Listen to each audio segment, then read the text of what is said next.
Hello everyone. Hello. Let me just adjust this camera. Alright. Hello everyone. Prince Onyx, you already know the game. And yes, this is the Azealia Banks Broke with Expensive Taste album review. So let's get into it. And mind you, by the way, I am listening to JFK off the album right now. I'm actually going to turn it down a little bit. I don't want it to distract me too much. But yeah, so let's get into it. I of course I love this album. It has been it's been like 3 years waiting for this album since the delays and the pushbacks that Interscope kept giving her. And I'm just so happy for her. I'm so happy for Azealia because this album was really worth the wait. She put her all into this album, like blood, sweat, and tears, money, like time, all. She put a lot into this album, and I'm just so happy that it's finally out. Pretty much, every track is really good to me. I love it. From the looks of it, it looks like Ice Princess is gonna be like the new single off the album. And then on top of that, she released the Chasing Time video, which I also loved. And in that video, she was like paying homage to different female artists. If you notice the design, her outfits in the different scenes, she was paying she was paying homage to Little Kim with with the outfit that had the pasty, and she was paying homage to Missy Elliott with the trash bag, outfit, from I Can't Stand the Rain. So it was very reminiscent of that. When she was dressed in all white, there was one blog that was saying that she was paying homage to TLC, and then there was some blog that was saying she was paying homage to Aaliyah, and then some blog that said she was paying homage to Beyonce. It's kind of like, make your own interpretation out of it. I love the video, and I'm actually happy. The video makes me appreciate the song even more than I already do. I appreciate the song Chasing Time. I appreciate every song off of this album. The video just made me appreciate it even more. But yeah, I'm just so happy. This album was released through an independent entertainment company, Prospect Park. And, the people over there, they were just saying that, they understand Azealia and they're very happy and proud of her and proud for her that the album is out. And they just said that, they understand that, yeah, she can be difficult to work with, but, she's a good person. She has good intentions. And, her music her art is just something that's very undefinable in a sense. She basically, with this album, what Azealia wanted to be was she wanted to be different than what everybody else was. She didn't want this album to be pop or hip hop. She wanted it to be anti of what everybody else was putting out. And that's exactly what she achieved with this album. It's very alternative, and it's sonically, it sounds a lot better than what everybody else is putting out. No, this ain't even a no shade zone type of thing. It's the truth. It's better than what a lot of people are putting out. Because one, she actually has talent. Two, she actually can sing. Then on top of that, there's a track on there, Give Me a Chance, where she's rapping in Spanish and singing in Spanish. And it's like, who else is going to do that? What other, artists can do that? You know what I'm saying? It's just, she actually has lyrical content. It takes, now, me being a fan, it takes me like about 5, maybe 6 or 7 listen throughs to finally get the lyrics down packed. But it's like she actually has lyrics, unlike everybody else. And then on top of that, she executively produced this, so you don't see that too much. And yeah, I just love the album. I give it a 10 out of 10 because I'm a fan. However, there's that one song, Nude Beach A Go Go with Ariel Pink. I just wish it was a little bit longer. That's all, because I feel like it was too short. But I liked it. It was a good little fun song. It makes you think of the summertime, especially now with me being in Chicago. It's getting cold. So I love every song. I love it. The first song, Idol Delilah, it's like electronic alternative meets island, in a sense. That's what a lot of blogs are saying. Give Me a Chance is pretty much, it's like, she's pretty much, it's like showing us, talking about Harlem in a sense, and then on top of that, she takes us to Spanish Harlem when she raps and sings in Spanish. Desperado. Desperado, it's one of those songs where, it's one of those songs where it's like you're riding the train, and then it's like, you're hearing the different sounds going on, and it's like you're either going downtown or like you're heading home from a busy day, and then you're just listening to Desperado, and then it's like all of a sudden you're just like, in your head, you're just like going to a club scene. You're at the club scene, you're just dancing and having a good time and just really jamming it up. It's very interesting. Desperado. It's a very interesting track. The track with JFK, the track JFK with Theophilus London. It's a really good record. I like it. If they do make a video for it, I can't wait to see it. That's pretty much her only feature on here. Theophilus London, aside from 212, where she had Lazy J on there. Although I'd never heard the guy on there, so I don't understand. Maybe because he did the production. I don't know. But yeah, so yeah, JFK is a really good song. It was so funny on Twitter. A fan who we actually follow each other. Me and this guy follow each other. He had asked her what's the story behind JFK, and she had said that the story behind it was about this pop singer that goes around stealing people's ideas, and specifically stealing Azealia's ideas and taking them as her own. And we all know who that is about. So anyway. On to the next one. Wallace. Oh my God, that lyrical part where she's just like cheek, chickle, suckle, giggly, grape. Yes, I giggle when I chickle to just shake up the. It's just like that part right there. I just get all giggly and all just like it's a very fun record. It's a very fun record. I love it. I really can't wait to see the video for that because I believe she did shoot a video for that, so I'm really interested to see that. And the singing in it is good. The beats.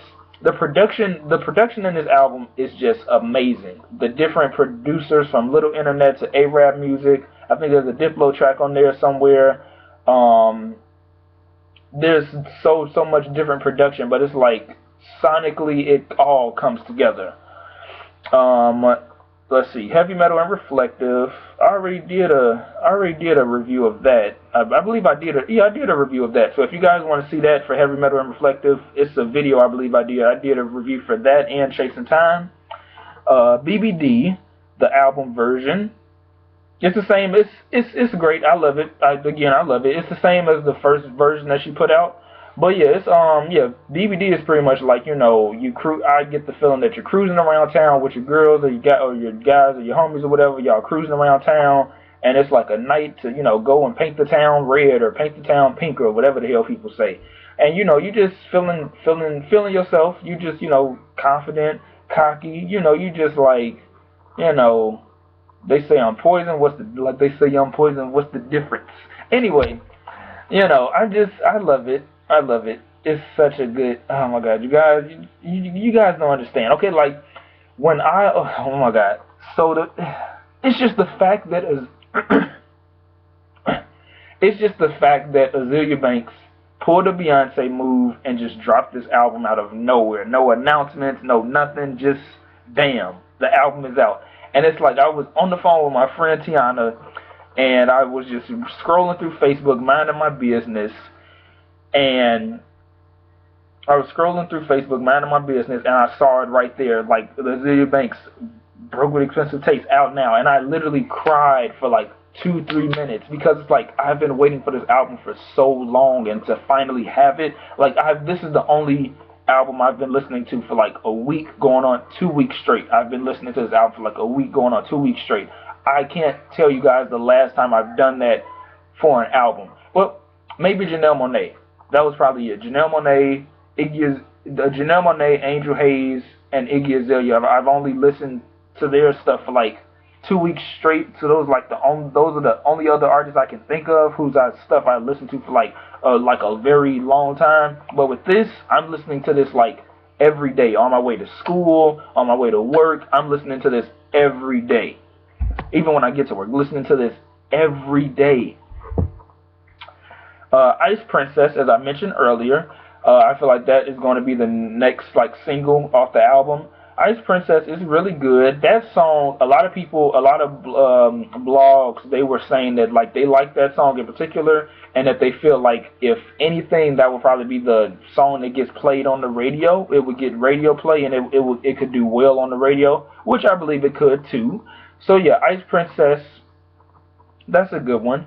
Excuse me, y'all, if my voice sounds a little off. I am still recovering from a sore throat I had got this past weekend, so I'm still recovering from it. So excuse me if I sound a little off, because I wanted to do this video last week, but my voice was so jacked up, and I was actually going to do this video with flashcards, but that would have been too much writing and a waste of paper. So it's like, I just waited until my voice got a little better, which it has.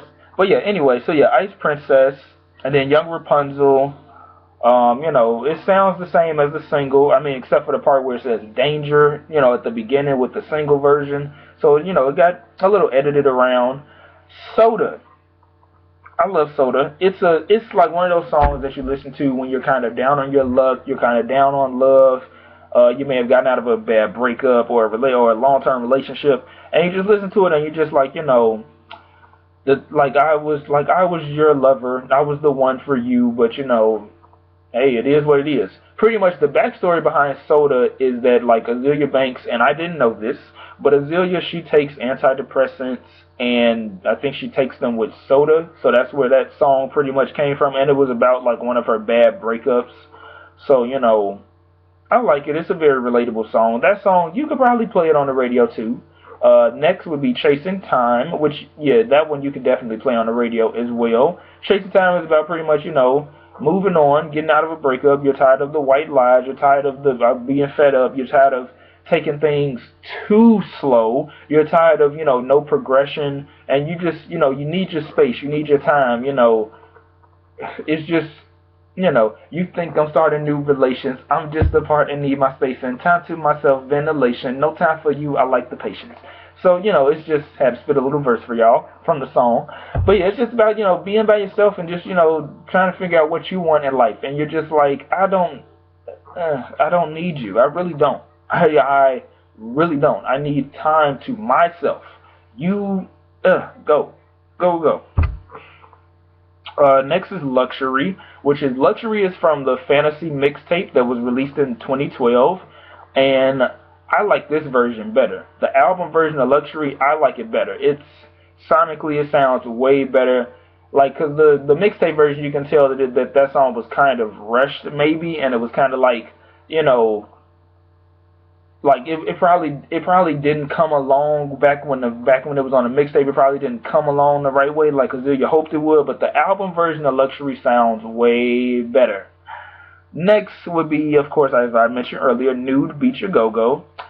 Quite a few bloggers, they said they didn't really like the song because it's like, I guess it was too cheesy for them or whatever. I actually like it because it gives you a very vintage style of how music was back in like the 50s and 60s. So it kind of takes you way back. Even though you're not from that time, it just takes you back to like reminisce what that time would be like. And you got this song on the radio, and it's a very throwback type of vibe. It gives you a very throwback type of vintage vibe. So I like it. Miss Amore. It's a good song. I love it. This song, pretty much when you listen to it, it's just like, I can imagine some choreographed dances to this, and then it's like it gives you a feeling like, you're going downtown, and you're just, you're by yourself, but you're downtown by yourself walking, and then like all of a sudden you put this song on and you just start dancing as you walk, and it's like, you just get a feel good vibe, like, it's just like you get a feel good vibe from it, you just start dancing and just,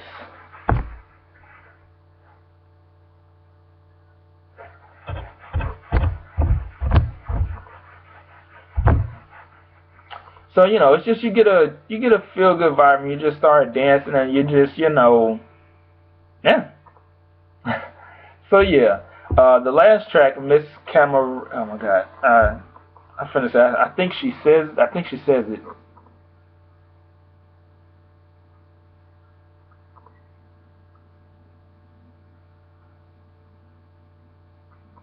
Miss Camerady.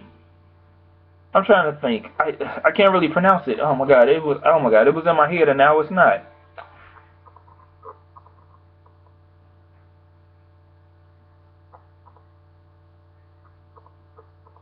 Yeah, I think it's Miss Camaradia or something like that. Pretty much, I like it. It's a good song. It's a great song to like end the album off of. It's just like with the horns at the end. It's just like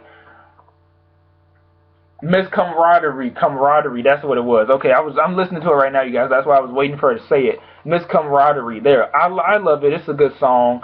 It's a great way to top off the album because it's like with this album, it's like no skips. You know what I'm saying? Like when it's like with this album, it's like no skips. Like you listen to it all the way through. And with the horns at the end, it's almost like a movie in a sense. It's like a movie that you're watching. It gives you the vibe. It gives me the feeling that okay, I just got done watching this amazing, awesome movie, and the horns are just like like the movie, like this production has come to a close, and we thank you for your love and support, and please spread the word. And this is Broke with Expensive Taste. It's kind of like like almost like an opera closing out a big performance, like like hey, welcome to the Broke with Expensive Taste album. You listen to it all the way through, you get to Miss Camaraderie, and you're just like you're at the end and it's just the horns playing. It's like thank you. It's like it's just like a sweet goodbye in a sense. Not necessarily bittersweet, but it's like a sweet goodbye. And you pretty much you listen to the album over and over again. You start from the beginning after Miss Camaraderie. So yeah, with me I give this album a 10 out of 10. It's like sonically it's just like wow. I just this you know, it's just so great for her to have this album out, and I love it. I really do. And I'm so excited for her. I'm so happy for her, and I wish her all the best. And this is only the beginning with Azealia Banks. This is only the beginning because, of course, we know that I think she may still drop the Fantasy 2 mixtape. I'm hoping that she does drop that mixtape probably like next year or whatever. But this is only the beginning, and I really do hope that she goes on a North American tour because I've been waiting to see her live, so I hope she goes on an American tour. And of course, me, I'm going to buy the VIP because it's like I'm a very important person. But anyway, so I'm going to buy the VIP tickets. But yeah, I'm just so happy for her, you guys. It's just I was frustrated with her at first because of all the crazy stuff that was going on. But once I read the interviews and understood what was going on with her, and stuff that was going on prior to this album being recorded and during the album being recorded and released and all this stuff, she deserves all the best. She sold in America. She sold 11,000 copies, which is not bad. It landed her at the number 30 spot on the Billboard. The rap charts, she's at number 2. The R&B, the hip hop and R&B charts at number 3. So she's charting.